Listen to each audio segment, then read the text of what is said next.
A janela da cobertura não se quebrou. Mas algo no peito de Marcus Webb se partiu quando ele ouviu aquelas palavras cortarem o silêncio de mármore como uma lâmina. Você é apenas ajuda. 3 palavras. Foi tudo o que foi necessário para redefinir uma vida. Marcus estava de pé no canto da cobertura.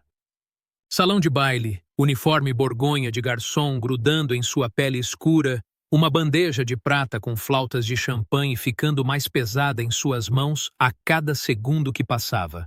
As flautas tilintavam umas contra as outras.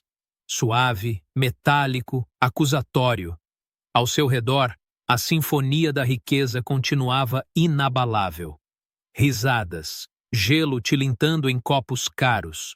O som de pessoas que nunca se perguntaram de onde viria sua próxima refeição. Mas Marcus ouviu apenas uma voz, apenas uma frase, apenas aquelas 3 palavras, ditas com a crueldade casual de alguém que nunca teve que pensar em como suas palavras impactavam. Você é apenas o ajudante. David Ashford havia dito isso para sua esposa. A mulher loira ao seu lado, elegante, cara, vestida com um vestido que custava mais do que o aluguel mensal de Marcus, sorriu e tocou o braço de David possessivamente. David se inclinou e beijou sua testa com uma ternura que torceu algo profundo no peito de Marcus.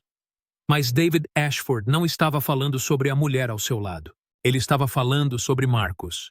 Sobre o homem que dedicou 3 anos de sua vida para fazer David Ashford parecer bom. Que se lembrava de que David tomava seu café com um açúcar e um creme, nunca 2 açúcares, nunca preto. Que organizou sua agenda, resolveu seus problemas, cobriu seus erros, ficou até a meia-noite para que David pudesse ir para casa com sua família todas as noites. 3 anos de ser invisível. 3 anos de não ser nada. A bandeja escorregou das mãos de Marcus.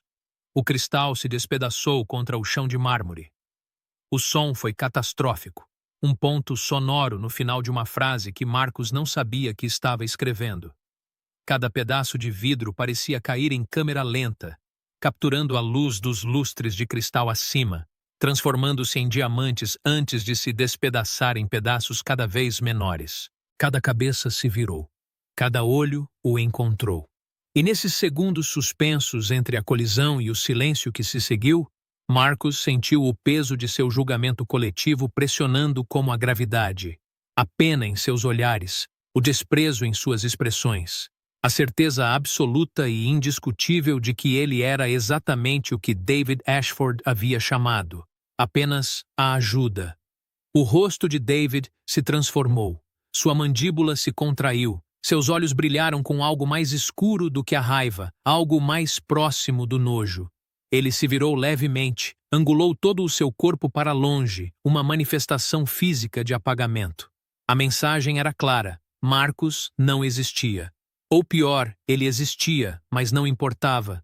Desculpe, senhor, Marcus ouviu a si mesmo dizer. As palavras vieram de algum lugar distante, algum lugar quebrado. Vou limpar isso imediatamente. David não o reconheceu.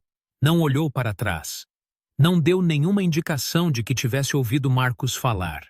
Ele simplesmente puxou sua esposa para mais perto e riu de algo que ela sussurrou, sua mão repousando na parte inferior das costas dela, com a confiança de um homem que acreditava que o mundo lhe pertencia. A dispensa foi completa.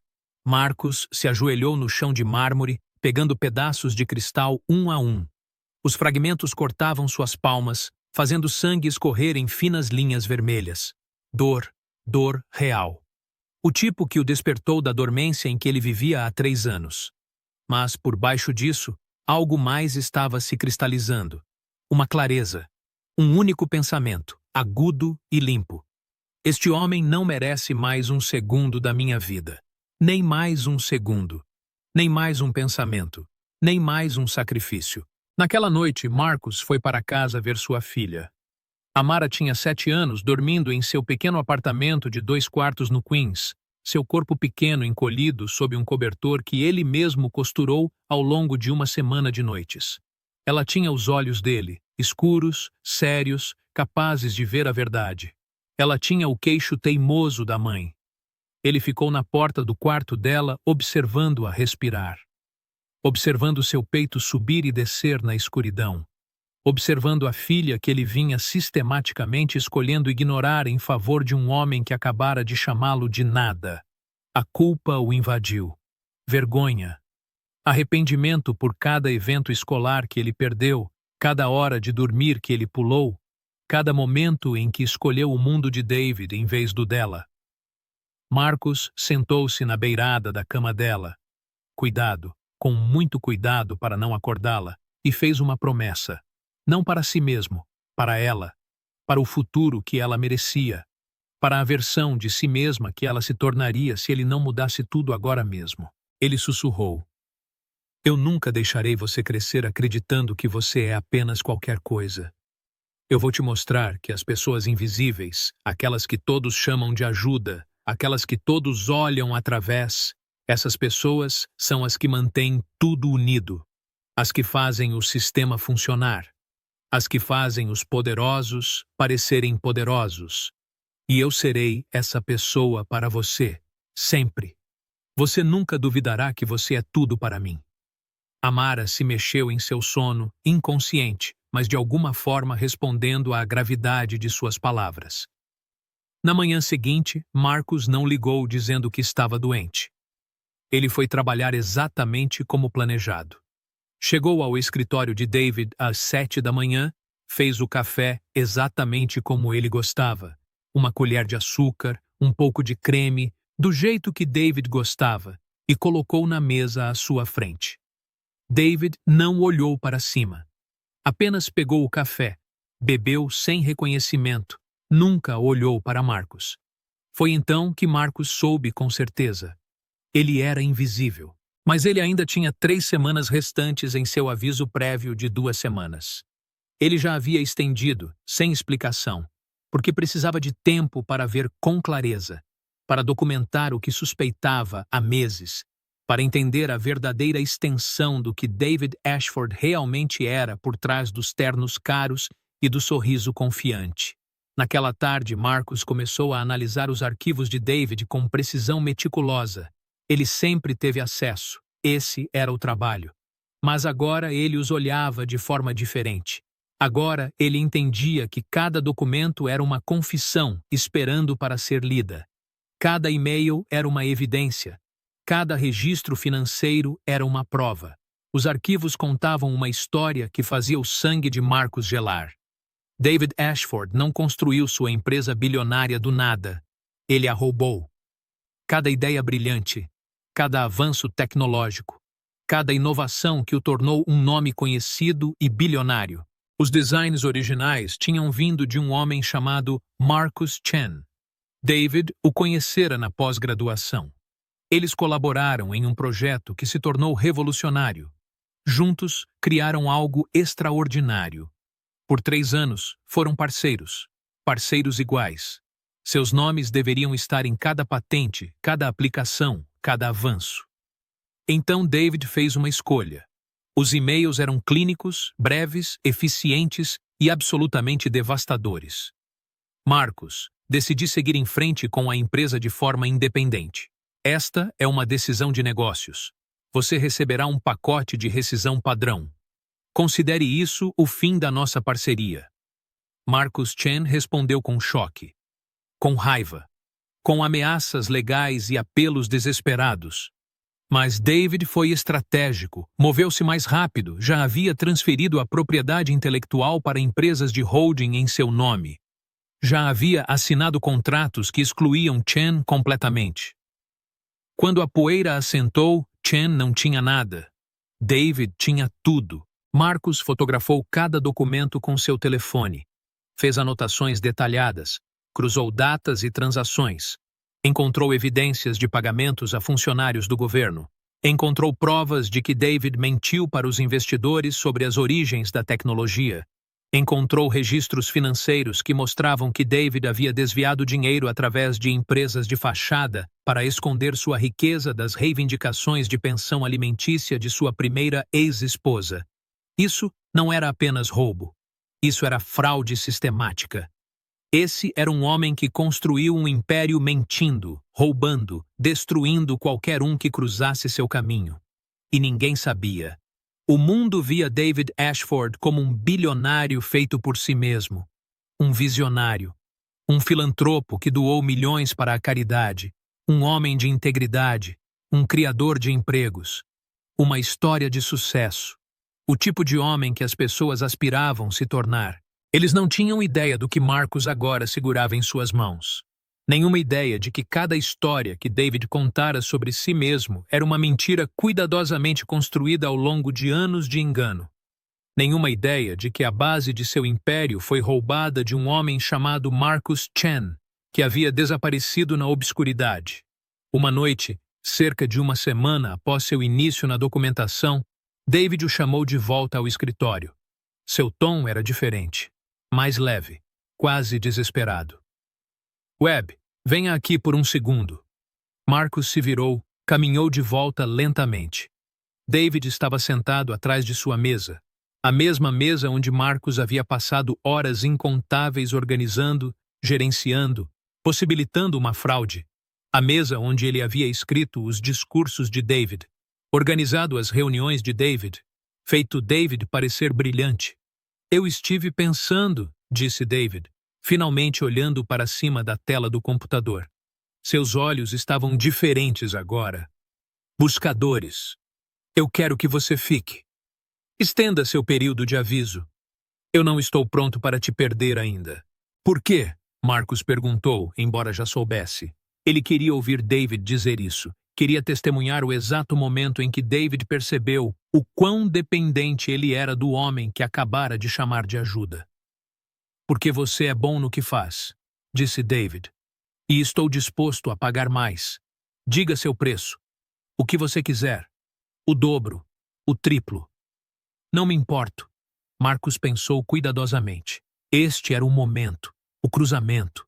Ele poderia pegar o dinheiro. Poderia desaparecer. Poderia construir uma vida melhor para si e amar às custas de David e nunca olhar para trás. Poderia ser o homem invisível que ficou rico com a culpa de outra pessoa.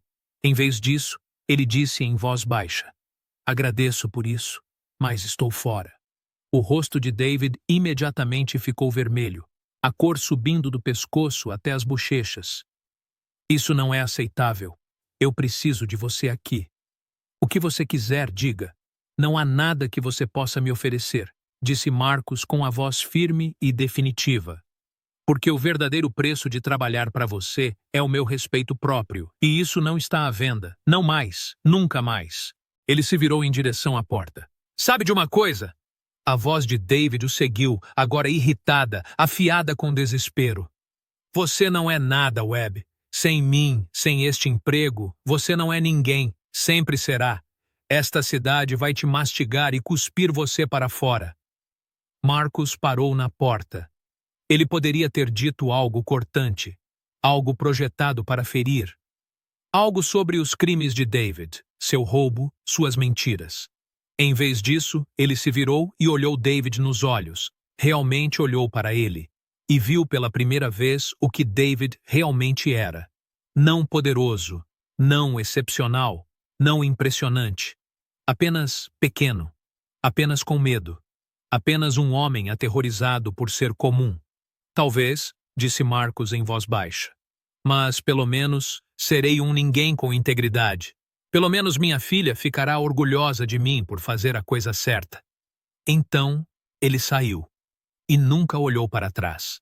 Durante aquelas 2 últimas semanas, Marcus completou seu trabalho. Ele documentou tudo meticulosamente. E-mails, arquivos, registros bancários, transferências eletrônicas, toda a arquitetura dos crimes de David. Ele criou cópias, fez backups, armazenou arquivos criptografados em lugares que ninguém jamais pensaria em procurar. Ele foi minucioso, ele foi cuidadoso, ele foi preciso. Mas ele não foi às autoridades pessoalmente. Isso teria sido muito direto, muito pessoal, muito parecido com vingança. Em vez disso, ele contratou uma advogada chamada Patricia Wong. Ele não pediu que ela apresentasse acusações. Ele não pediu que ela processasse. Ele apenas pediu que ela entendesse o que ele tinha. que lhe dissesse o que isso significava legalmente, que o aconselhasse sobre o que aconteceria a seguir. Estas são acusações sérias, Patrícia havia dito, revisando sua documentação com crescente intensidade. E você tem provas sólidas. A SEC precisa saber. Os investigadores federais precisam saber. Os investidores precisam saber. Isso é enorme. Mas eu não serei o que vai contar a eles, disse Marcus. Estou fora com David, fora daquele mundo. Eu só quero seguir em frente com a minha vida. Quero criar minha filha. Quero ser o pai que eu deveria ter sido o tempo todo. Patrícia acenou lentamente, entendendo sem que Marcus precisasse explicar. Podemos trabalhar com isso. Podemos garantir que a informação chegue às pessoas certas sem que você seja a fonte. Marcus marcou uma reunião com um jornalista investigativo chamado Thomas Chen. Com um café, em uma cabine tranquila de um restaurante longe do escritório, Marcus forneceu informações, apenas informações, como alguém poderia mencionar algo que ouviu de passagem. Marcus Chen, o inventor original, o homem que foi excluído de sua própria empresa. As irregularidades financeiras que ninguém nunca explicou. As misteriosas empresas de fachada. Os contratos governamentais que não faziam sentido.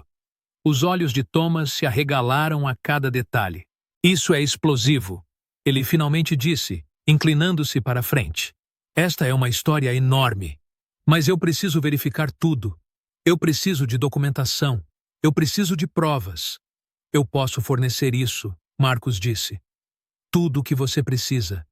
É tudo real. Tudo verificável. Tudo documentado. Mas eu tenho que permanecer anônimo. Pelo bem da minha filha. Ela nunca pode saber sobre isso. Thomas concordou. E Marcus se afastou. Nos 3 meses seguintes, Marcus observou à distância. Ele começou um novo emprego em uma empresa de tecnologia menor, ganhando menos dinheiro, mas trabalhando menos horas, estando presente para a Mara de maneiras que ele nunca havia conseguido antes. Ele ajudava com a lição de casa todas as noites. Ele assistiu à peça da escola dela. Ele preparou o jantar e eles comeram juntos à mesa, conversando sobre o dia dela, seus sonhos, suas perguntas sobre o mundo. Ele estava construindo algo real, algo que pertencia a ele, algo que David Ashford nunca poderia tocar. Então a história foi divulgada. A manchete era inevitável. Bilionário sob investigação por fraude. David Ashford, acusado de roubar empresa de bilhões de dólares. O artigo era abrangente, devastador, detalhado. Expunha tudo. Como David e Marcus Chen haviam criado a tecnologia juntos. Como David havia sistematicamente apagado a contribuição de Chen. Como ele havia construído uma fortuna sobre mentiras. Havia matérias de acompanhamento, histórias sobre a lavagem de dinheiro, os subornos, as empresas de fachada, os funcionários que testemunharam sua crueldade, as pessoas que perderam seus empregos para que David pudesse levar o crédito pelo trabalho delas. Em uma semana, a SEC havia aberto uma investigação formal. O conselho exigiu que David renunciasse. O preço de suas ações despencou. Os investidores entraram em pânico. A empresa começou a desmoronar. E Marcus assistiu a tudo isso de seu pequeno apartamento no Queens, com sua filha fazendo lição de casa na mesa da cozinha, completamente alheia ao fato de que seu pai acabara de desmantelar o império de um bilionário usando nada além da verdade. Amara percebeu que ele estava diferente, porém. Mais leve, mais livre, como se um peso tivesse sido tirado de seus ombros. Papai, você está sorrindo mais, ela disse uma noite. Por quê?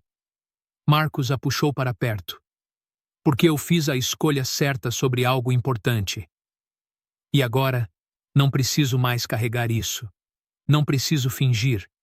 Não preciso me esconder. A investigação levou 4 meses. No final, David Ashford foi indiciado por 17 acusações. Fraude, desvio de verbas, lavagem de dinheiro, suborno. Sua esposa pediu o divórcio, citando infidelidade e crueldade emocional.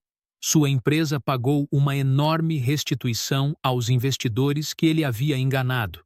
Mais importante, os direitos de propriedade intelectual foram devolvidos a Marcus Chen, que finalmente pôde reiniciar sua carreira com total crédito por seu trabalho original. David Ashford foi condenado e sentenciado a 8 anos de prisão federal. Um ano após a sentença, uma carta chegou ao escritório de Marcus, encaminhada através de seu advogado. O endereço de retorno era uma penitenciária federal. Marcus quase não a abriu, mas ele abriu. A caligrafia estava mais trêmula do que ele lembrava, menos confiante, mais humana. A caligrafia de um homem que havia sido quebrado e estava tentando reconstruir algo dentro de si. Marcus, começou.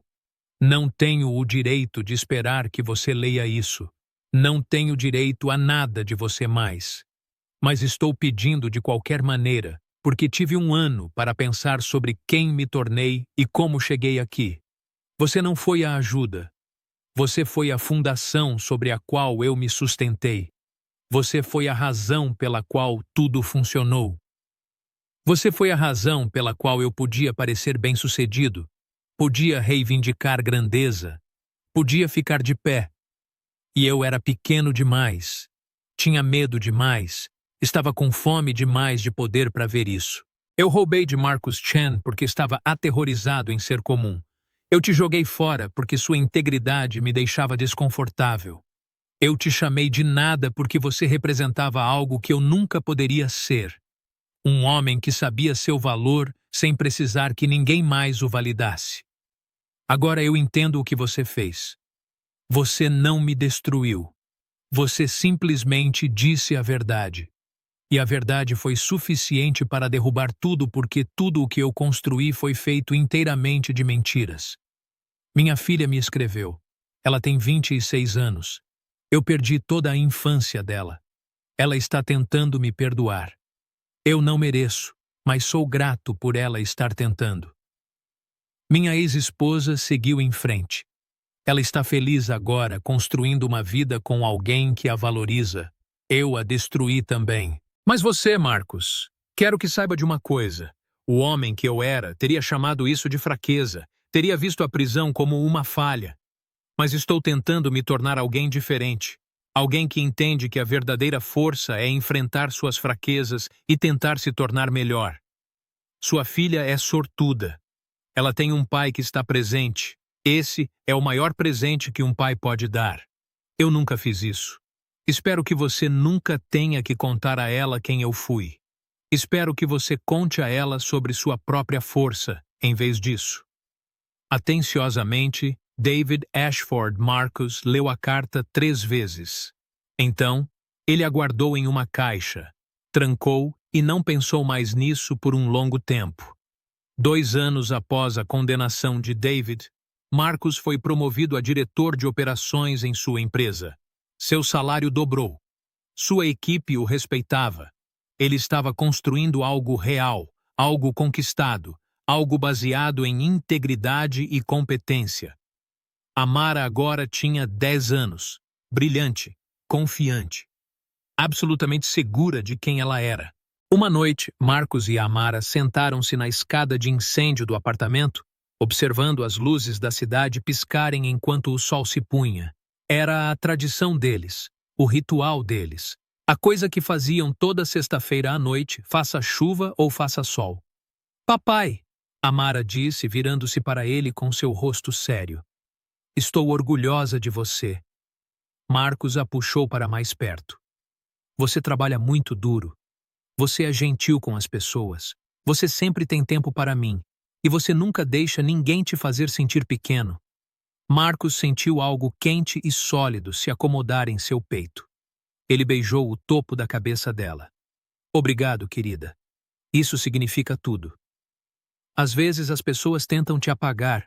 Amara continuou, falando com a sabedoria que as crianças às vezes possuíam. Mas você nunca deixou. Você apenas continuou sendo você mesma.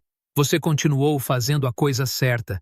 E agora todo mundo sabe o quão incrível você é. Marcos segurou sua filha e olhou para a cidade, para as luzes de edifícios construídos por pessoas que ele nunca conheceria. Edifícios que sobreviveriam a todos eles. Ele pensou em David Ashford em sua cela, finalmente entendendo o que significava ser humano. Ele pensou em Marcus Chen, capaz de recomeçar com seus designs finalmente creditados a ele. Ele pensou em sua própria integridade, mantida silenciosamente, nunca anunciada, nunca exigindo reconhecimento. E ele entendeu algo profundo. O bilionário tinha tentado apagá-lo, chamando-o apenas de ajudante.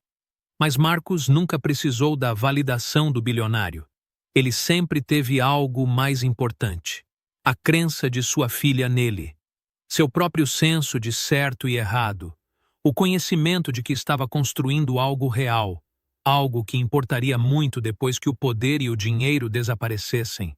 Esse era o verdadeiro poder. O bilionário o havia descartado. O bilionário o havia chamado de nada. Mas no final, Marcos era quem estava em solo firme, e o bilionário, por todo o seu dinheiro e poder, havia construído seu império inteiro sobre a areia. Quando a areia se moveu, o bilionário caiu, e Marcos, a ajuda, o ninguém, o homem invisível, ainda estava de pé, ainda respirando, ainda construindo, ainda se tornando melhor. Ele me chamou de ajuda, mas eu era a fundação sobre a qual ele se apoiava. E quando eu me afastei, tudo o que ele havia construído desmoronou. Não porque eu destruí, mas porque nunca foi real desde o começo. E a única coisa real, minha integridade, meu relacionamento com minha filha, minha dignidade silenciosa, era a única coisa que realmente importava.